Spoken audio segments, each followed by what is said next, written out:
Saldoq qilsan? Oh, Oq ko'ylagim yebdir, bugun darsim borda kiyib turay. mayli.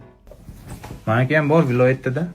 Saldoq qizdosh, mana oq ko'ylaging, rahmat, maza qilib kiydim. Terlaganmisan? Havo sovuq do'stim. Nima haqida chiqdi borda? Oq ko'ylakni haqida. Saldoq qizdosh, oq krossovkangni kiyib turay, oq futbolkangga potmoch ekan-ku, maylimi? Kiyib o'psan-ku o'zi.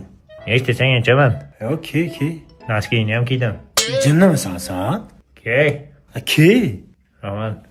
Saldoq qizdosh, krossovkangni olib keldim do'stim. Tanlab ketganmi bu terlar? Havo issiqda do'stim. Mana noskini ham olib keldim. Yiqataydi dasturxonni boshida. Bola son saqilinglarmi? Nima piyozni hidi chiqyapti, ha? Yo'q, mana unaqada. Sandor o'rta, bir narsaga tushunmayapman. Menga bergan oq ko'ylaging bilan krossovkangni musorga tashlabsan. Mendan jirkanyapsanmi o'rtoq? Oshna xafa bo'lmaganda sandan keyin kiyib bo'lmayapti u kiyimlarni. Nimaga? Tor bo'lib qolganmi? Shunday terlarni yotibdi. Sal o'zingga qarab yurgin jo'ra. Mana senga ekodrayni yangi chiqqanini olib keldim. Yo'g'ingga sepib yur. Ha, terlatmaydi ham, hidlatmaydi ham. Oyog'ingga ham surtasan, oyog'ingga ham surtasan. Zo'r chiqdi. Qizim meni tashlab ketdi. Nimaga? Sassiq dedi.